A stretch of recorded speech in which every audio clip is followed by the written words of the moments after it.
سلام بچه‌ها.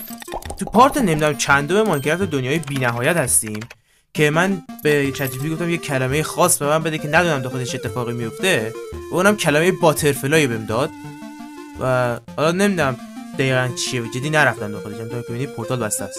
بریم توش دیگه ببینیم. زات. خب دیگه 1 2 3. خب آرام.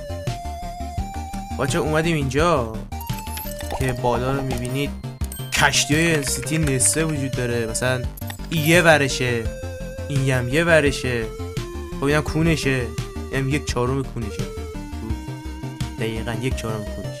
اصلا من دارم دوباره ویدیو رو ضبط نمی کنم، اینم سرشه، بعد اینا همه کانکریته. خب بعد اصلا من دارم دوباره ویدیو رو ضبط نمی کنم، بار اولم اینجا. اصلا تنها دنیایی که تا الان من یادمه بین دنیایی که دیدم بونوس چست نداشته و این خوب است. بچه این کلمه که میبینی کلمه چت جی پی تی بود، همونطور که اول ویدیو هم گفتم. قبرستون کشتی انسیتی بود که فکر میکردم مثلا چیز بهتری میده ولی نداد.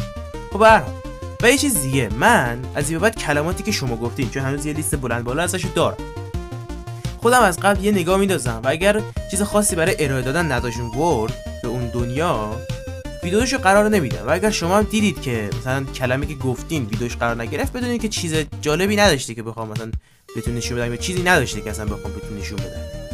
چاکر شما، قاضی هستم. لایک کنید، ساب یادتون نره. خدافظ. بای بای.